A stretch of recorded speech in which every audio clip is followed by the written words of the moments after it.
Welcome to the Feisworld podcast, engaging conversations that cross the boundaries between business, art, and the digital world.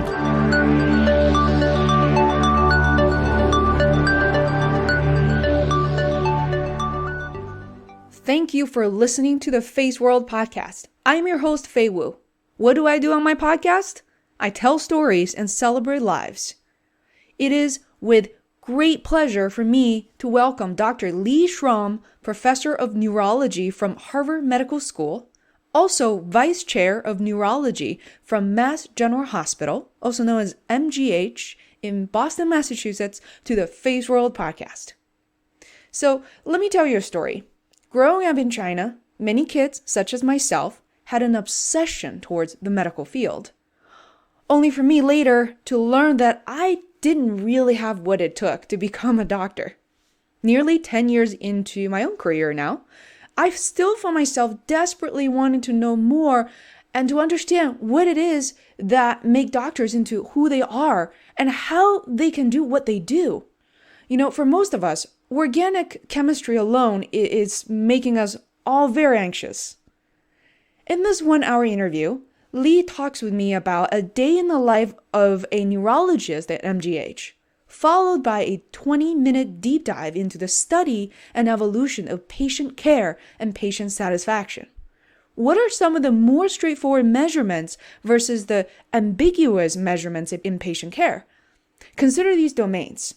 Measurements of doctors' intention, whether or not their intentions match the patient's wishes, or by the outcomes themselves, or by the procedures doctors recommend. As you can imagine, it gets complex pretty quickly. Some of you may already be thinking about crowdsourcing, but in this case, does the crowd know best? What exactly are the values people look for in a doctor or in a hospital? In the second half of the interview, I time traveled with Lee back to where he was still in college. What was Lee's secret origin story that shaped him into who he is today? Get ready for Lee's POV on robotic surgery, social network analysis, and also bringing technology into healthcare. If you enjoyed listening to this episode, check out other ones on feisworld.com, Feisworld, with additional tools and resources. So good news is there's no need to take notes. I interview people from all walks of life. Doctors, artists, actors, speakers, dancers, yogis, never a dull moment. Without further ado, please welcome Lee Schwamm.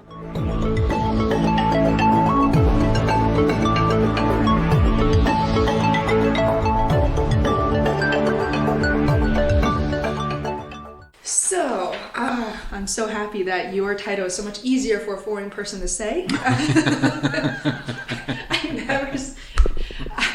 I practiced anesthesia for like 20 times, and because I never say it. But thank you, Lee, for coming, for joining me for my wonderful podcast. This is my life calling, according to my previous guests on the show. So you are the vice chairman of the Department of Neurology at MGH, Massachusetts General Hospital. For those of my audience who don't live in Boston, it's, in my opinion, it's like this is one of the most prestigious hospitals in United States. Recently, I read this article that MGH is opening up hospitals in China. I was so excited. It was like, people are going to be saved, and they're counting by the size of the hospital by how many beds, or I don't know how, there's a technical term for that, like 500, and it's incredible. So, welcome to the show. My first question is, could you help us paint a picture of a day in the life of Lee Schwamm? Well, thank you, Faye, for having me on. It's a pleasure to chat with you. So, it's a little hard to paint a typical day because what my day consists of shifts depending on what phase of my work I'm in. So, unlike some doctors who have a practice where they see patients every day, I see patients in bursts. So when I'm the attending who's in charge of the patients admitted to the hospital in neurology, then I come in at 7:30 or 8 in the morning. I'm with the patients and the trainees all day. Might have a meeting or two in the afternoon, but pretty much I'm on the inpatient wards where the patients are for the whole day for 2 weeks in a row. Weekends, weekdays, not much difference. That's very different than how I am when I'm not on one of those bursts. And I do those bursts about 10 weeks a year. So about 20-25% of my time I spend in direct patient care, teaching younger doctors how to take a good history, understand what the test results mean, talk to patients and their families about diagnosis, about what it means to be ill, what we might expect is the recovery, or explain to them that their loved one has had a devastating neurological injury and is not likely to recover. So it really spans the gamut of what people experience, because the brain is such an important organ. You can have a very minor reversible injury and get admitted to the hospital, or you can have a devastating injury which you'll never recover from. When I'm not doing that, I would say I spend about 20% or 30% of my time doing research and other kinds of teaching, and I spend the rest of it doing administrative tasks related to running the department, which are very interesting and variable, but at the role that I am now, largely involves working with other people who are leaders in the department, helping them be successful in executing on a task that we together have worked on to try to realize the vision that we have for the department. Fascinating. And when I proposed this interview on you, I remember we quickly kind of dove into this area, and I don't recall the title of it, but I think it was related to sort of customer in this case, patient satisfaction, and how to measure a success of a treatment or a sequence of treatments. Does that sound any accurate at all? So that's an area that is increasingly coming into focus in the field of medicine, as medicine is looked at more and more as the delivery of a product or service, and not just as a professional art, where each individual would practice that art in the way that they were most comfortable. So in previous decades or generations, the doctor was in some ways like a master painter or sculptor. There might be some general directions or ideas of what the customer wanted, but largely they went to the artist hoping to purchase their services. And there was very little guidance or constraints around how they might perform their craft. So there were conventions, but no real regulations. And there were some barriers to prevent harm, but people didn't generally compare what you did versus what I did. The way you got more patients, more customers, was by word of mouth, and if people respected you, and if you were recognized and promoted by academic societies, so the higher your rank in the society, the more desirable you were. So that was really the old way of looking at things, and while hospitals tracked important things like the percentage of people who were dying in the hospital or how many serious infections were occurring, there really were not methods to compare one hospital to another or rank hospitals. And that process probably began about maybe 30 to 40 years ago, with the idea that the procedures that had been developed to improve the quality and safety of products in factories like the auto industry and the airplane industry could be applied to medicine, and that you could start to measure the quality of care as the first step toward trying to improve it. And that rather than accept the idea that defects were expected, that you could actually decide that defects were unacceptable and then figure out how to prevent them. And so the auto industry in the United States, up until, let's say, 1950s, 1960s, American cars frequently would break. They would frequently be defective when they were first purchased. Things wouldn't work, things would fall off. You'd be expecting to bring it back and have it repaired frequently. And then the Asian cars entered the market, particularly the Japanese cars, which had really adopted this philosophy of defect-free production. And the world, became enchanted with the reliability of these vehicles. And they completely transformed the auto industry. And everybody had to follow suit and figure out how to do what they had figured out how to do. And that wave has now swept into medicine. And some would argue that it's swept in to such an extent that it's actually undermining some of the other beneficial aspects of medicine. But my personal feeling is that it's vital to figure out what is important and try to measure it. Mm-hmm. Because it's only when you measure it that you can really know what you're doing and where you're failing. Mm. Because as human beings who are invested in providing care and being successful, our natural tendency is to recognize and celebrate the successes and try not to look too hard at the failures. Yeah. And not, whenever possible, to ascribe them to something we did wrong. That's just our nature. Mm-hmm. So if we don't build processes that are specifically counter to that nature, we will inevitably fail to learn from our mistakes. Mm-hmm.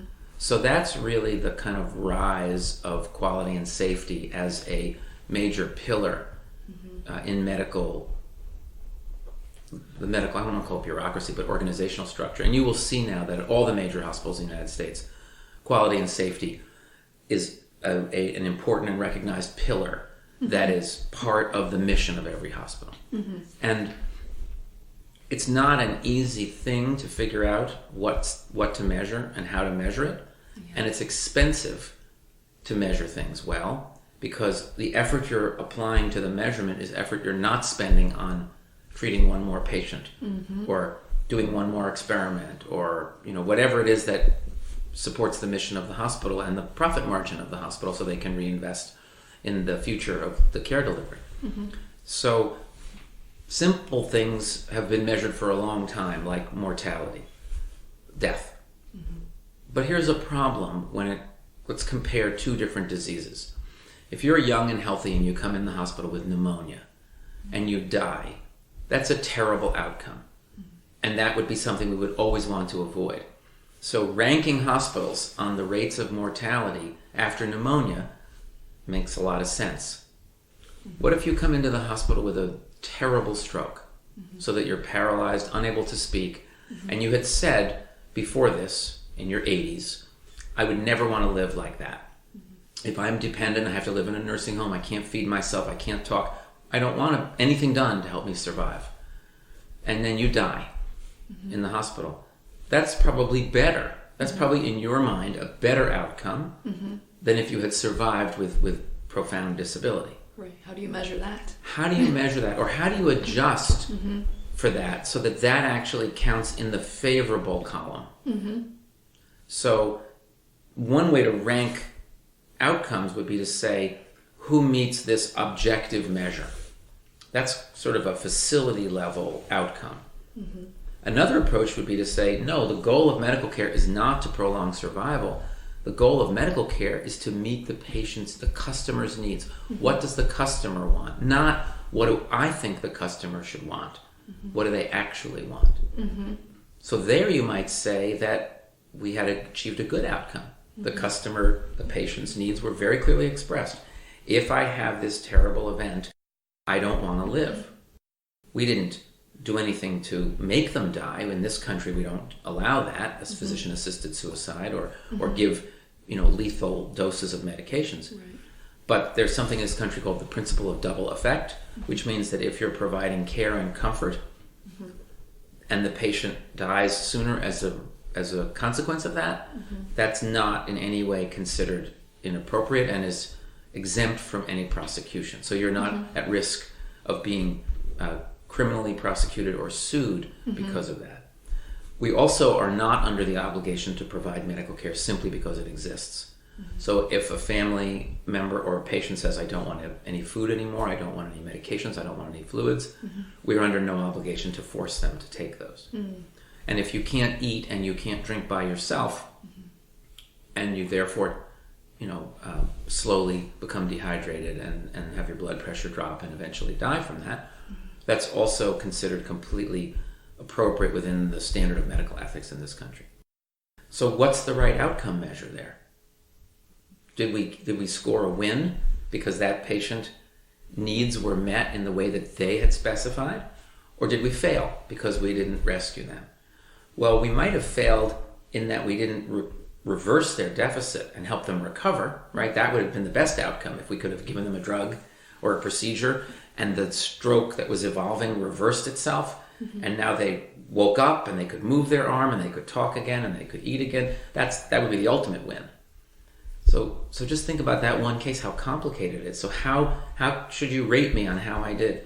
Patient came in, they had a chance to improve, but I failed at that. But once they didn't get better, and maybe I didn't even fail, maybe I gave the right treatment, but they just didn't respond.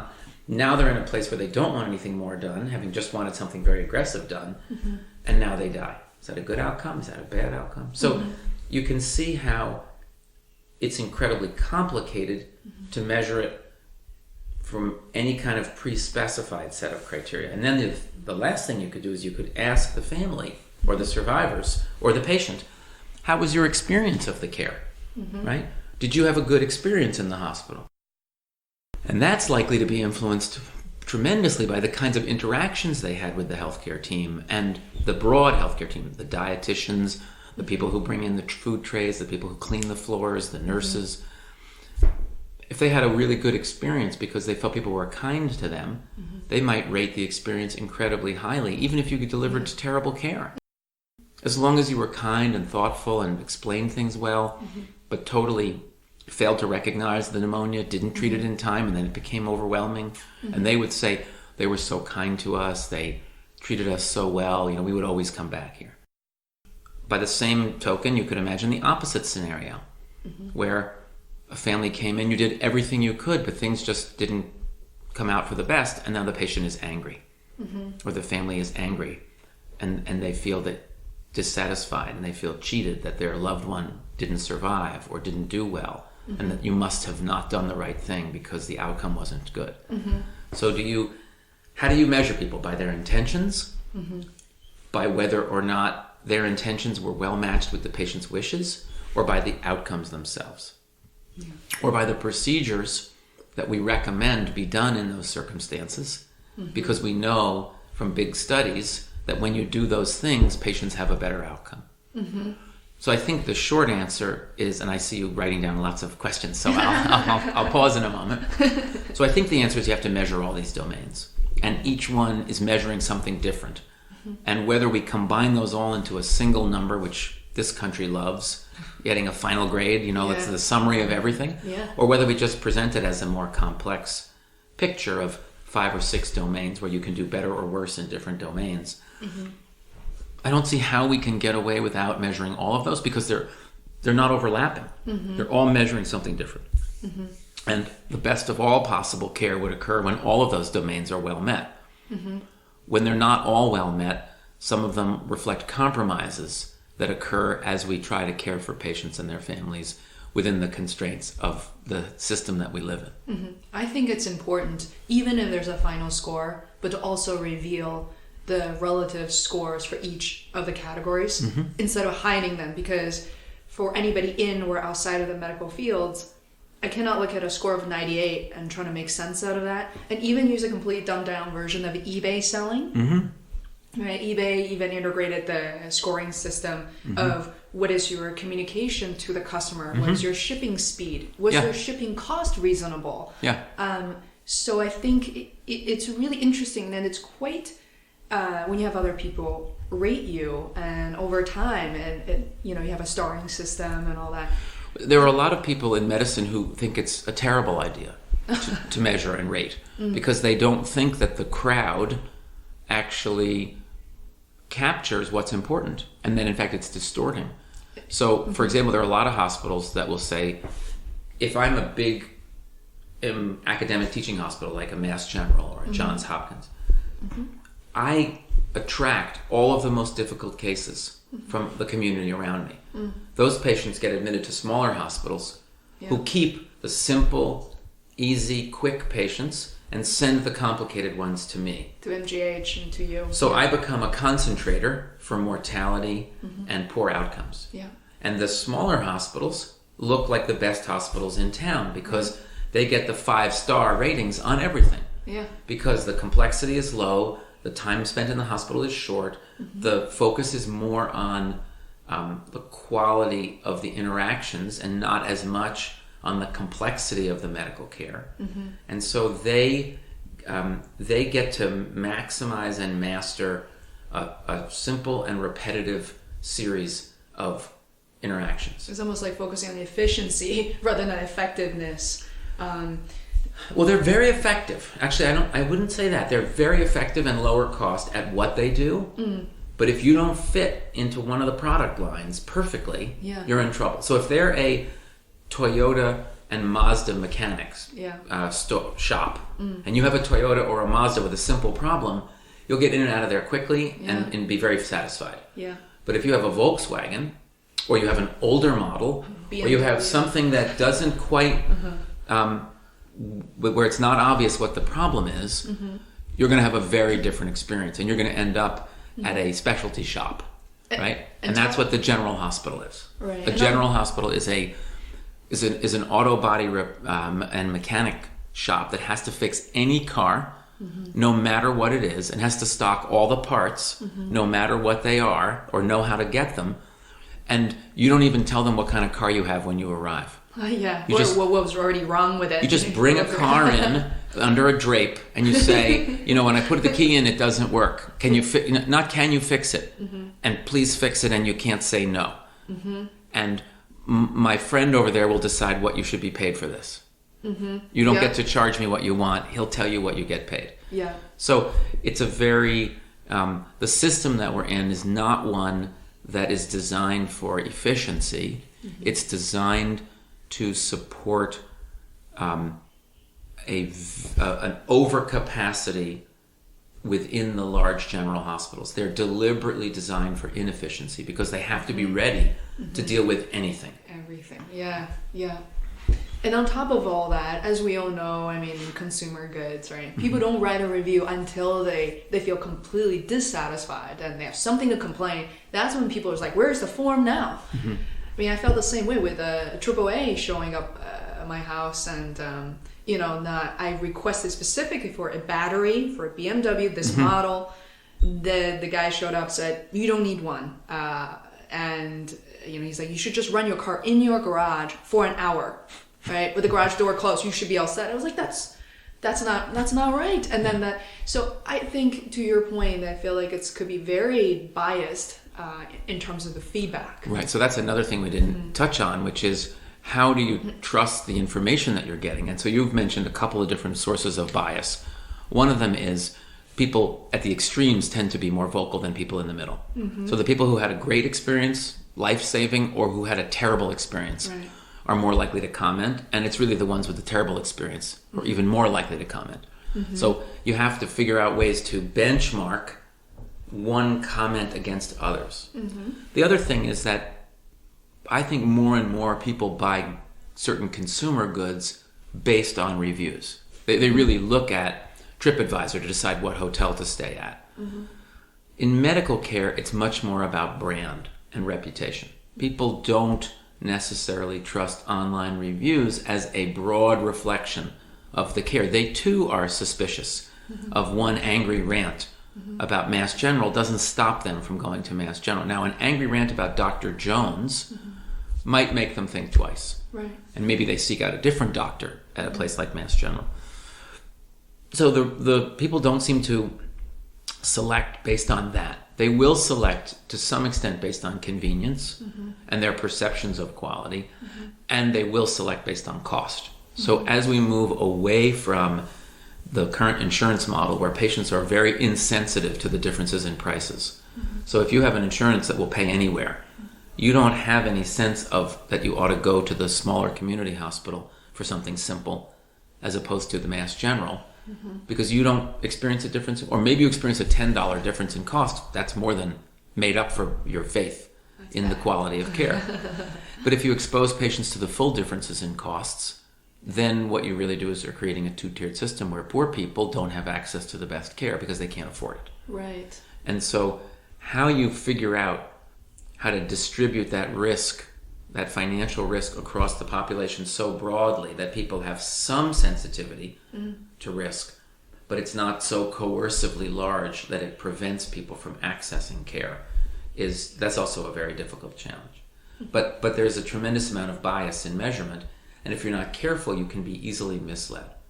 We love polls, we love surveys, we love ratings because it appears to take a lot of the difficult aspects of decision making away and gives us a simple ruler or measuring stick to say, oh, okay, well, I'm going to buy the Samsung phone because it got a higher rating on this website I trust on these 5 areas that matter to me. Right.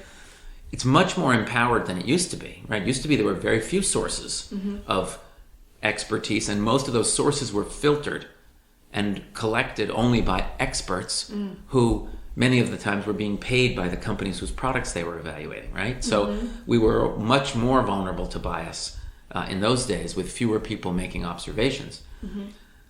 The real question is, does the crowd know best? I cannot recall a single engine or service that actually helped someone like me, as comfortable as I am with computers, to find what I need when it comes to medical care. So I think part of what you're reflecting and part of the challenge here is that what makes a good doctor is very complex. There are several elements to that. One of them is, and the one that is maybe most easily commented on the surface, is just their personality, right? Even that's tricky, because what you find appealing in that physician's personality, someone else might find a real turnoff. So the idea that you would rate people in terms of desirability to me makes no sense. The idea that you might classify people, this doctor is incredibly warm and personal and he takes a lot of time. This doctor is more conservative and stiff, but seems older and more mature. I mean, I can understand. It's a little bit like a dating service, right? You want to have a feeling of closeness and confidence in your doctor, and if you're very self-aware, maybe you know what those traits are. I think most people don't even know what traits they're looking for. They're just waiting for that feeling inside of, to trigger. I can relax. Like, I feel safe here. But so much of what a doctor brings to a relationship depends, number one, on why you're seeing them. Are you trying to find a primary care doctor who's going to be with you for years and is going to sort of stay with you through sickness and health? Are you trying to find a specialist for a very specific problem? Part of the value of the right, in quotes, doctor is who they're connected to. Are they in an environment that has a lot of high reliability systems, right? When they're making measurements, are they measuring just with one device, or do they have a backup device, right? If something's really important piece of information, is it being written on a piece of paper and stuck in a chart that may or may not make it back to the file room? Or is it in a digital archive of some kind? Is their ability to prescribe you a medication, is it linked to a pharmacy so that they can send the medication request to the pharmacy while you're in the office to make sure there's no errors? I love and that. That the prescription is waiting for you when you get there. Can they use a system electronically to check and make sure that they're not prescribing a drug you're allergic to, or that has an interaction with drugs you're already on, right? So part of what makes a doctor good is the system they practice in. Part of what makes a doctor good is the other doctors they know. If your doctor doesn't know any specialists and doesn't have access to any good specialists, they might be a wonderful person, but in your hour of need, you might feel very disappointed. On the other hand, they might be in a great system, like MGH or Partners. They might have access to all these great specialists, and they might not feel like a very nice person, or they might seem totally burned out and overworked, or they might not be patient, or give you the feeling that when you're with them, they're really solely focused on you and not the 10 patients after you that they are going to have to see before they can go home for dinner. So I don't know how to find a good doctor, honestly, because I'm not in that position. I'm in because I live inside the culture, it's a different experience for me than it would be for a regular citizen who just wants to come to town and find a good doctor.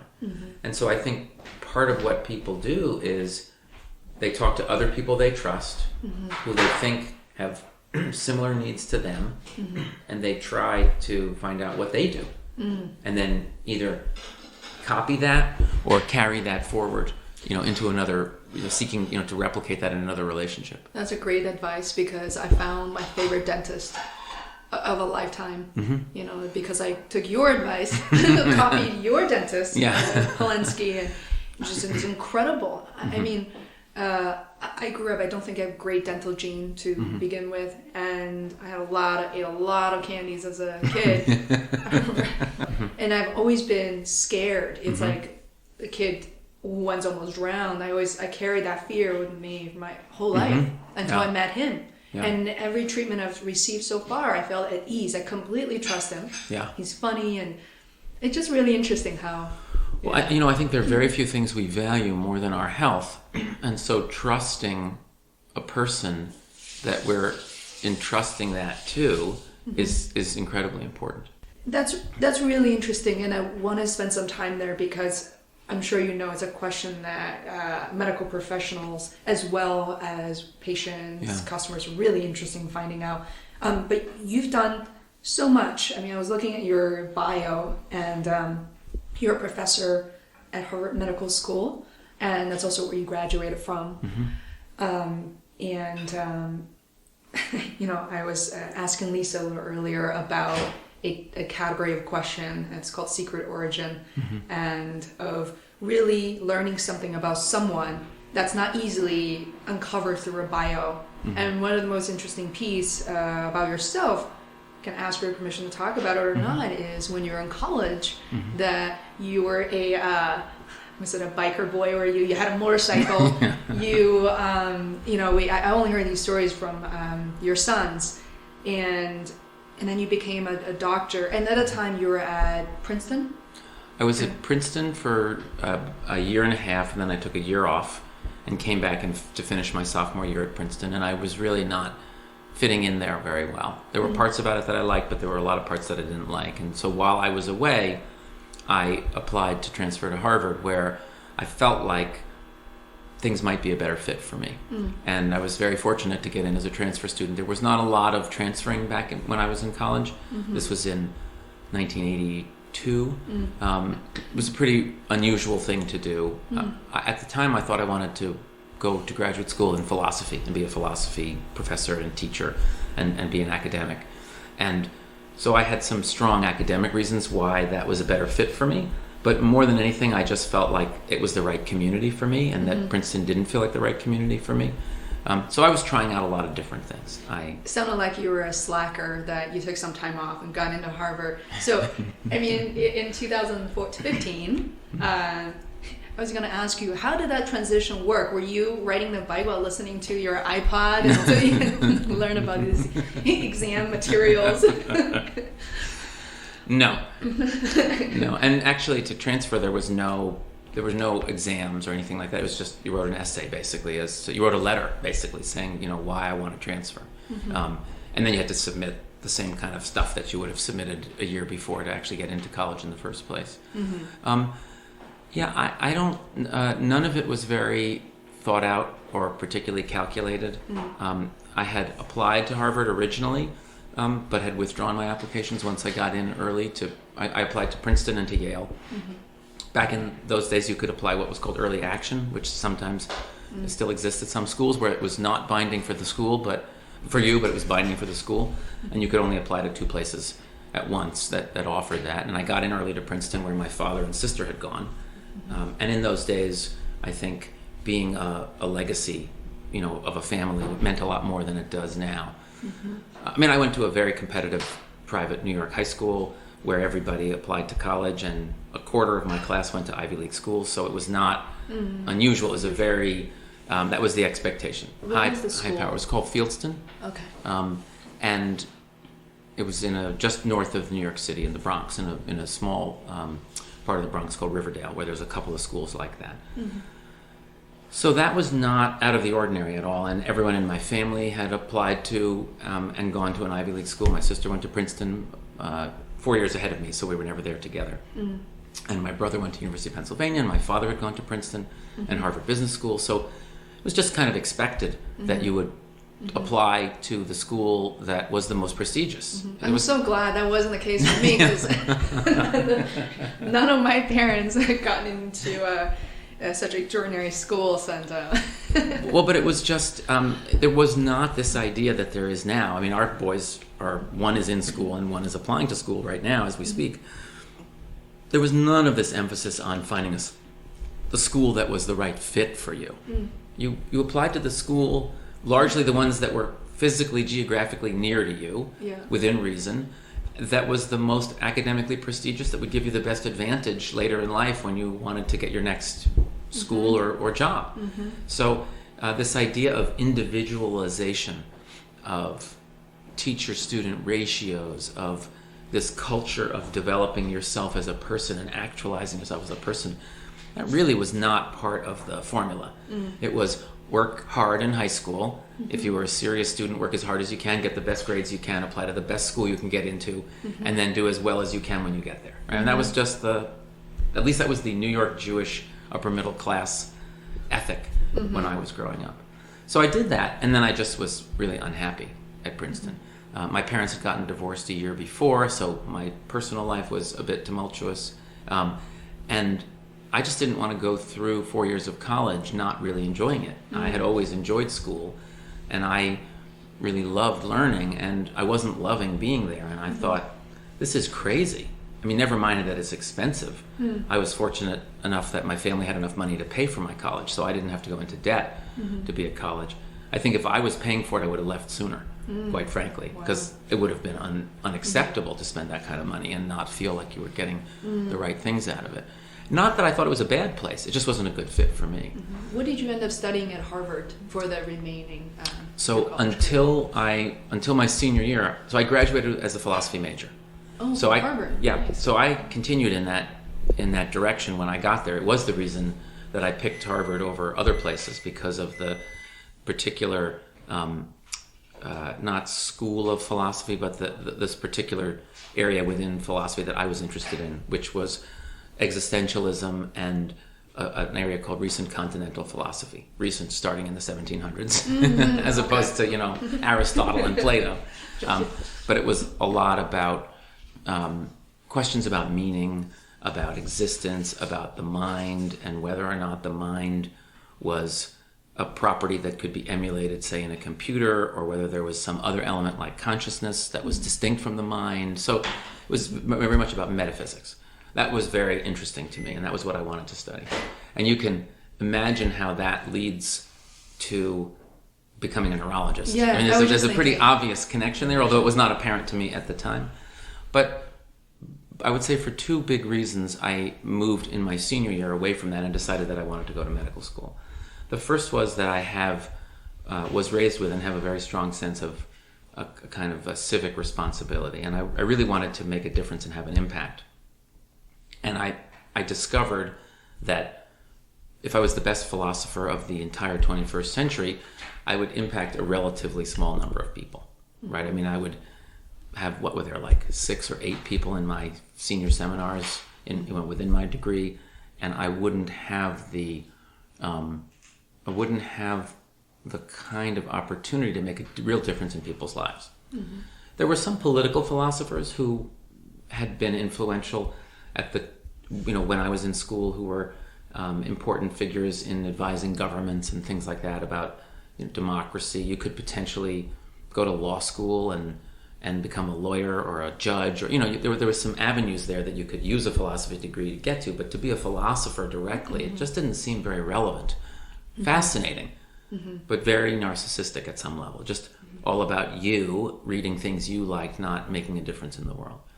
The second was that I had my own experiences of illness, which opened up my mind to a completely other world. There were no doctors in my family.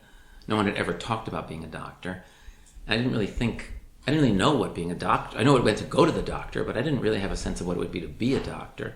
And that experience made it possible for me to actually place myself in the hands of several physicians, really know what it was like to have to trust a doctor, and have the incredible experience of having somebody who I had to trust in that way without really having a choice about it, living up to and exceeding any expectations I had about, why is this person who has no relationship to me, who's never met me before, why do they care? Why are they putting themselves out and investing that kind of attention and energy and thought in making me better? I take it as you had very good doctors. I had amazing doctors. I had some not so amazing doctors too, but that I kind of expected, just people who would do their job and were pleasant enough. But I had some who really projected to me, whether it was truly happening or whether it was the way in which their manner was reassuring and full of attention or investment, I felt like when they were with me, I was the most important thing at that moment going on. That they weren't somewhere else. They were actually right there trying to do the best possible thing they could for me. And that had I been their child or their cousin or their neighbor, they would be doing the same thing. That was the feeling that, I think that's the feeling you get when you're with a really, really good healthcare provider, is that nurse, doctor, whatever, that when you're there in their, when you're entrusted into their care, they are taking care of you to the best of their ability, regardless of who you are. It's so interesting that you brought that up. I feel like it's how I feel as most important in every situation, whether it be at a restaurant, a coffee shop, having a conversation with a coworker, in a constant changing world where everybody's so distracted. You know, I'll tell you how many times a day I'll be at work running a meeting and how many people are on their phones. You know, and then the meeting, we finally waited until everybody's available. So it's just really interesting at a kind of a visceral level. I mean, I think it also, it sometimes, I think, generates unrealistic expectations in me, because I'm held to that standard, or I hold myself to that standard. When I'm with you, if you're a patient, you get my undivided attention and compassion. And you don't get that in many other places. You don't get that at the auto mechanic shop. You don't get that in the supermarket. You know, rarely you get it, though. And when you get it, it's remarkable, right? Yeah, when you're so in a store and someone is really not trying to just sell you something, but genuinely trying to help you, you just feel like, wow. Or you call up some, customer service center for your iPhone or your whatever, something's not working and you call them for help. We're so accustomed to not being treated well. And when you get somebody who really seems to care and just wants to make it right for you, it feels miraculous. And it's so interesting. I think that what makes a hospital or make a doctor good or great is kind of similar to how some of the other successful business run in the States and other countries these days. Examples like Starbucks, and people like to work there, and Trader Joe's. Oh my God, Trader Joe's. And my mom bought a pack of crackers. It was really salty for her, and I had never returned anything back there. I didn't know I could.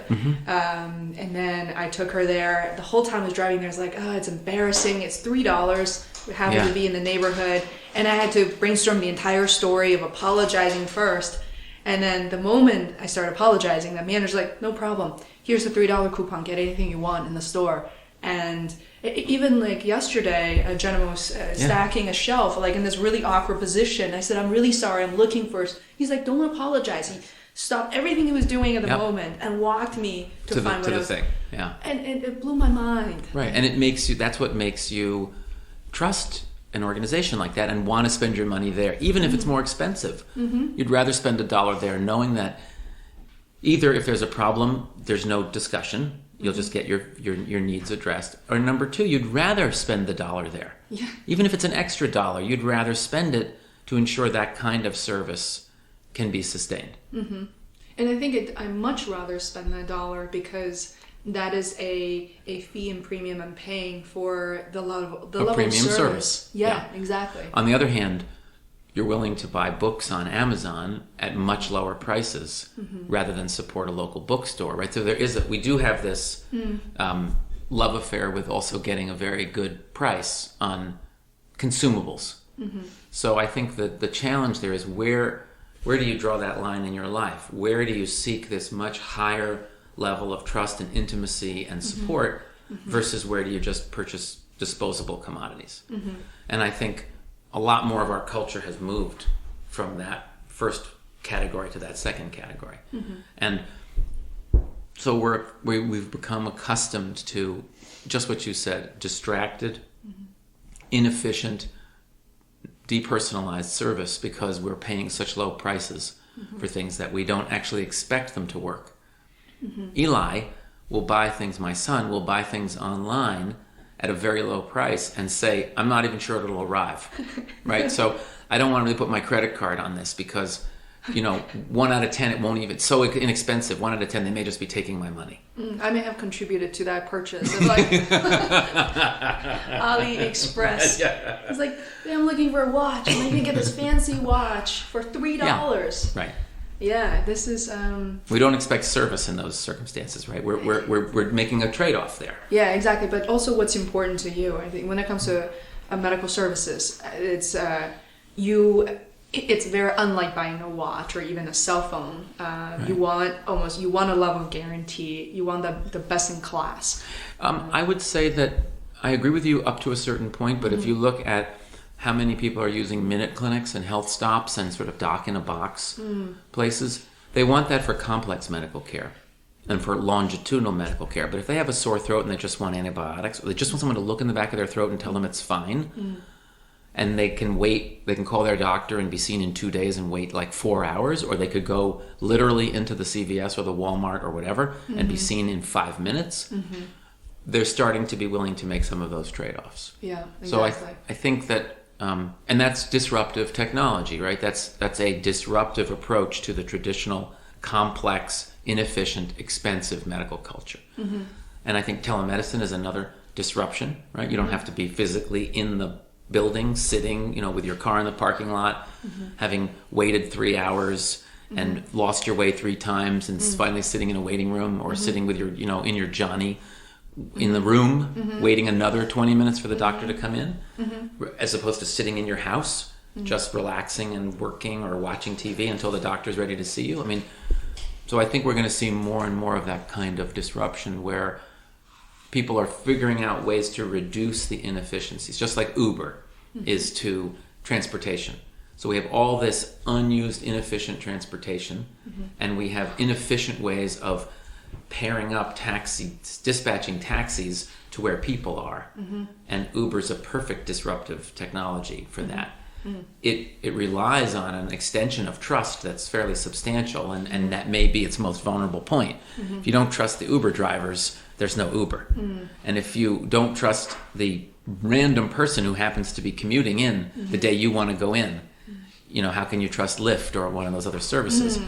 So a lot of services like that are built on a pyramid of trust, and if that's shaky, that foundation is shaky, they're unlikely to be successful, except for moving packages, or something like that are not people. But bringing efficiencies to those markets where they're layered with inefficiencies, or there may not be layered with inefficiency for the providers. It's very efficient for a provider to sit in an office and have people wait forever, and they just go from one to the next. Whenever they're done, they take the next person. That's very efficient for the provider. There's no downtime. You're batching people in the waiting room, but it's not very accommodating to patients. So funny that we've just done a slow walk, slow dance right into kind of my next question as well, related to technology. The question really is, how has medicine changed over time that, in your experience, 20, 25 years, and in particular, how has technology served at times an asset, at times as a liability to the solution of a medical treatment or even approaching a particular problem?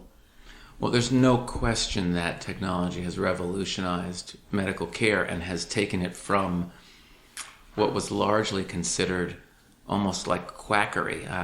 Physicians for generations it was not considered a revered profession. There was very little that they could do. The most important thing they did was bring pain relief. So they went home to home with morphine and gave morphine injections to people who were sick and dying.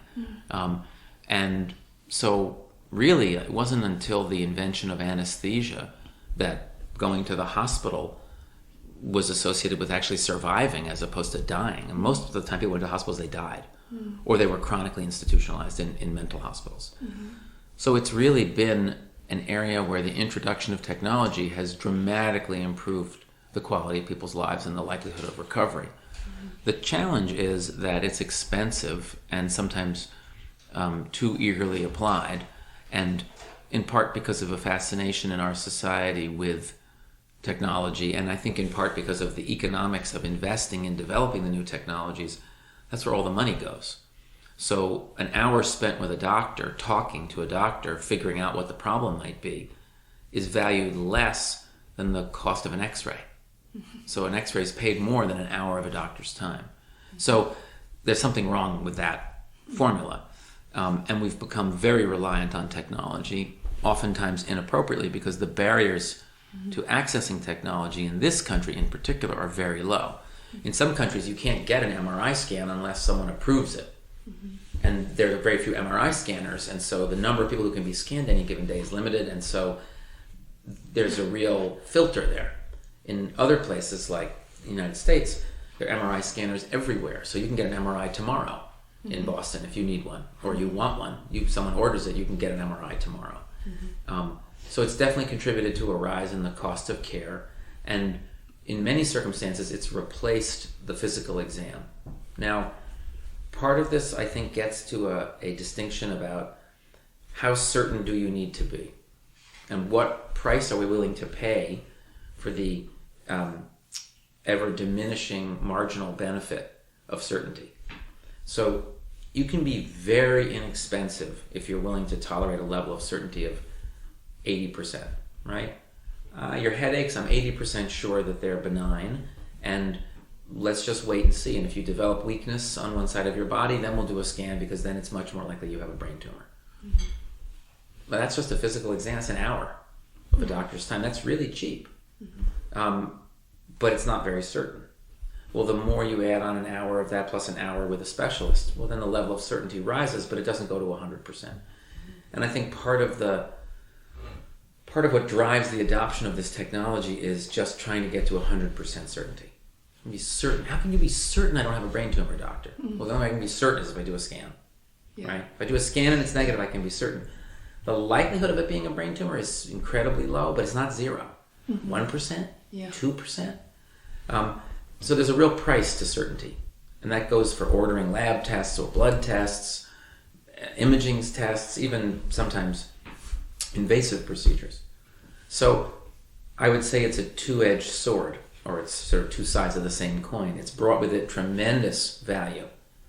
But like many things in life, the population of people in whom it was originally found to add value is a very small fraction of the people who are actually getting exposed to it now.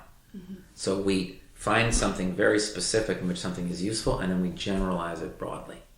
So one strategy works well for this group of patients. Without really studying it or testing it carefully, we then apply it to everything. And so it spreads rapidly. A lot of the surgical procedures that we have that are designed to prevent future injury, for example, doing surgery on the carotid artery if it's narrowed, those studies were first shown and proven to be effective in patients who had already had a stroke from a narrowed artery, and now you were preventing another stroke.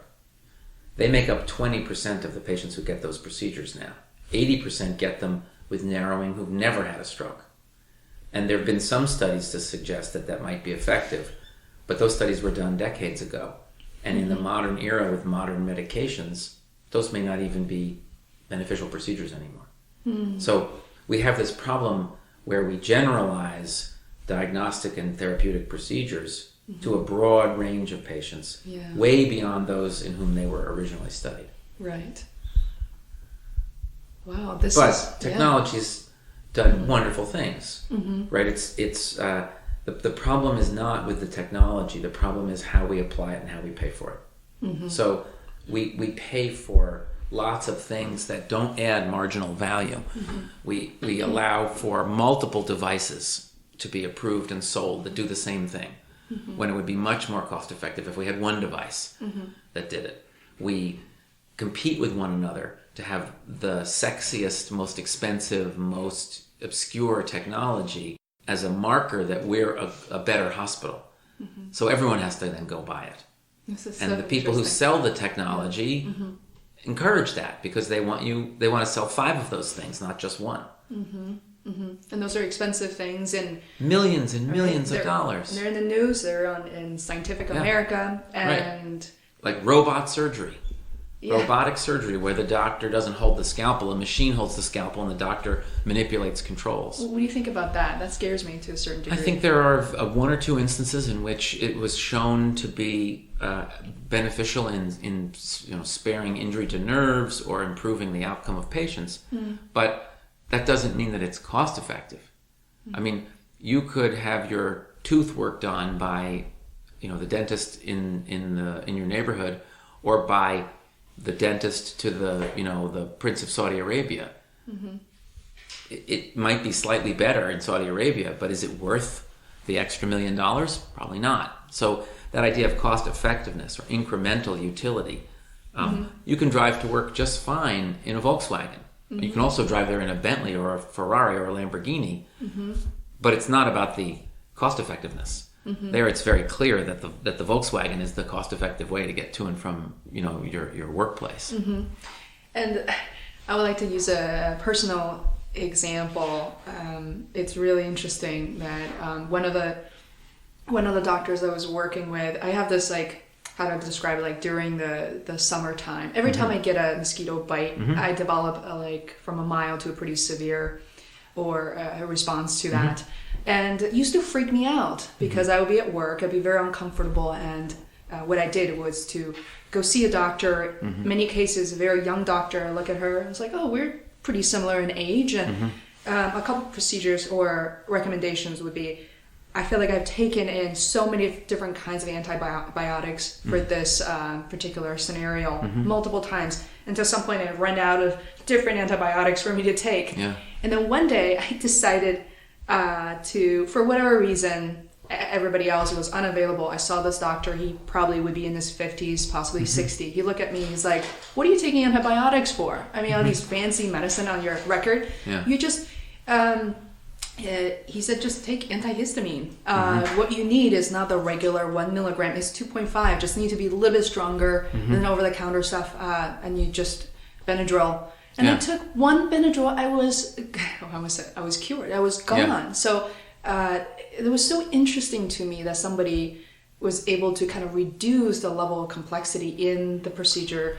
Well, it also shows you that you have no way as a consumer to know when you're getting good advice. Right. I mean, you have a lot of empiric observations that you tried something, it didn't work. You tried something else, it didn't work. You saw another doctor, it didn't work. Right? You only had empirical observation to rely on. It wasn't a mechanism for you to look at a source of information and see that Dr. Jones sees 45 cases just like yours a year, and that the cure rate is 85%, whereas Dr. Smith has only seen one case and the cure rate was 0%, right? You don't have any source of information. So it's very hard to evaluate the quality of the advice, and you might have gotten the perfectly good advice and it didn't work. Right, exactly. So I think there's a tremendous amount of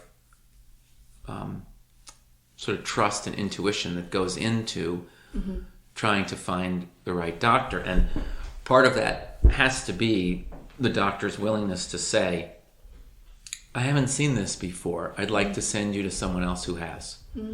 Right? If they always have the answer, odds are they don't have the answer. Right. Because nobody has seen everything. And nobody knows. So the best doctor is somebody who is networked and who is comfortable asking their peers for advice and frequently shares information. So if you were to... Do you know about social network analysis? No, I love to learn. So forget about Facebook, which is an example of an online social network. But it's a nice example of a way that it's easy to look at and calculate someone's social relationships. Now, whether it's accurate or not, it's hard to know. If you have 1,000 friends on Facebook and I have 20, does it mean that you really have more friends? Or is it just that you have a different approach to seeking out and constructing a social network? But you can look at people's social networks and analyze the structure of that set of relationships a little bit like a three-dimensional version of mind model. So you sort of look at... It's basically a diagram with nodes and spokes. And so if you're here, how many people are your friends and how many friends do they have and how many friends do you all share in common? So there are aspects of a social network, density of the network, and there are statistical methods to compare different features or aspects of social networks. There's a scientist named Nicholas Christakis who used to be at the School of Public Health at Harvard and now is at Yale, who published some very influential papers in the last decade, two of which made the popular press and you may have heard about. In one of them, he showed that if your friends are obese, you're more likely to be obese than the rest of the population. And that you have to get to 6 degrees of separation from that obesity circle before your weight goes back to normal.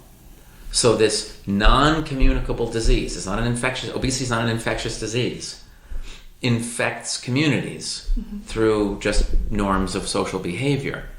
If you are friends of smokers, you're more likely to be a smoker.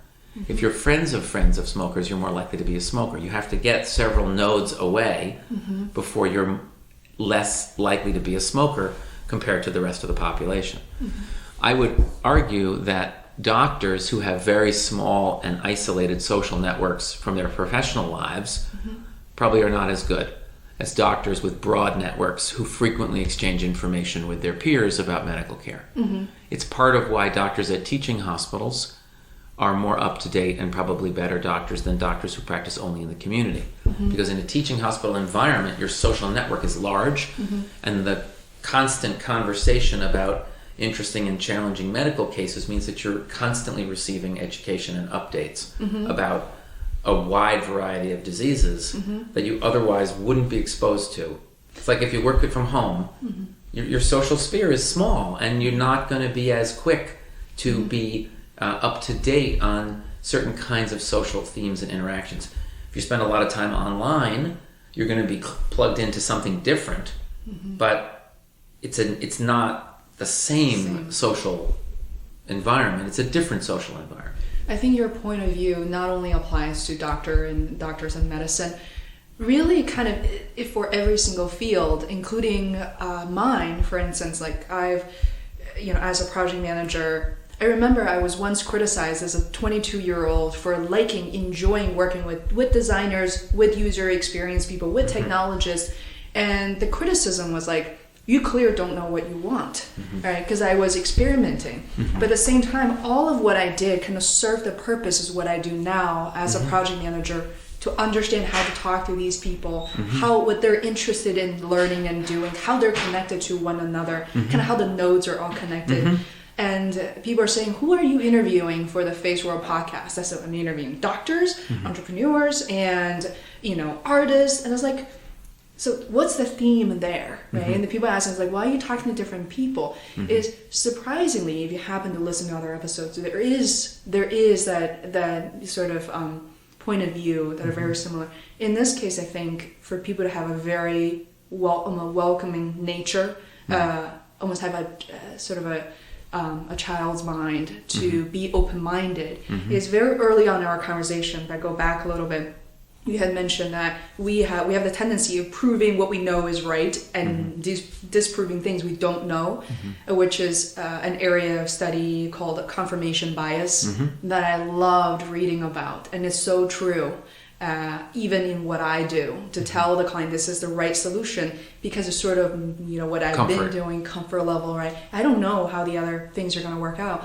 And right now, 2 major projects I'm running on are things, honestly, I've never done before. One is 3D rendering. The client doesn't listen to this. Or the other one is, Google Cardboard in this whole panoramic view. And there's some elements I'm familiar with, but there are a lot of that I find very intriguing and interesting. And people talk to me about, how could you want to run those projects? I'm so glad I'm not on those projects, But it's really interesting too, what you just talked about. Well, I mean, part of what that gets to also is the idea of, what is the right skill set for someone to manage other people?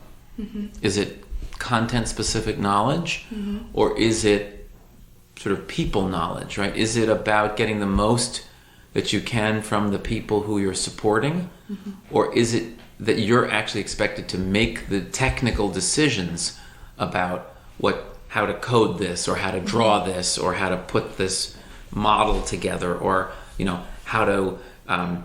how to make technical expertise, domain specific decisions, which presumably are why you have a creative department and a draftsman and a whatever, is actually for those technical skills. Where I see it in my work is, who's the right person to manage a health IT project? Is it an engineer who has content expertise and wanted to rise up from the ranks of a programmer and become a manager? Or is it a manager who has really excellent management skills and doesn't know that much about IT? Who makes the better manager? And I would say, in my experience, it all depends on what the product is. If the product is a highly technical product that will be used only by highly technical users, I find that IT-based managers do a better job because they really understand the user, and the user's experience is very similar to their experience. When the product is something that's used by non-experts, that's where I feel like a lot of times having a non-IT manager turns out a better solution, because the manager sits closer to the end user in the sense that they're not natively, intuitively bonded to the technology. They see it from the perspective of someone who doesn't fully understand it, which means they're more likely to ask the right kinds of questions. The kinds of questions their users are going to ask, or have the kinds of experience their user might have of, this isn't intuitive. Like, what do you mean you just click the space bar and and put the mouse in the upper left hand? Like, who would know that? That needs to be explicit. You can't just assume that it makes sense just because it makes sense to you. It doesn't mean it's going to make sense to someone else. So putting I think, the sort of, you got to be organized. You've got to meet deadlines, right? Those are obvious traits that are common to anybody managing a project. But I think the ability to walk in the shoes of the people for whom you're building this is the most important skill. And so pick the manager based on the client, not based on the technology. That's been my experience, and that's why, for me, as someone who hasn't really been a project manager, but really more of a project leader, bringing technology into healthcare, my sort of special skill has been to be able to think like a user, so that I'm creating high reliability systems and redundancies, and thinking, okay, when the user sits down to do this, what are they thinking about? They're not thinking about the technology. They're thinking about the problem they're supposed to solve, like the patient in front of them. They're not thinking, oh goody, now let me play with an operating system, right? They're thinking, how do I possibly figure out what's wrong with this woman's arm and write the right prescription? So I think that too often we try to introduce technology into healthcare through technology, as opposed to saying, here's a clinical problem. What's the best tool for this job? And then we go out and we find the technology that meets that need, rather than saying, oh wow, here's a really cool device. Let's stick it in here and see if it works. Right, exactly. It's from a user first, I think, almost a user experience approach. Yeah. One of my previous guests used to say that instead of thinking outside of the box, you might find a better box. A lot of the questions that we deal with, even in my industry, is partially defined problems or completely undefined problems. I find the undefined ones more interesting because partially defined sometimes isn't very well defined, or even So this is fascinating. And there's anything else that I haven't talked about, asked, that you'd like to share with my audience? We can cover that in parts 7 and 8 of the series. Sounds great. Awesome. To listen to more episodes of the Feisworld podcast, please subscribe on iTunes or visit feisworld.com. That is FEISWORLD, where you can find show notes, links, other tools, and resources.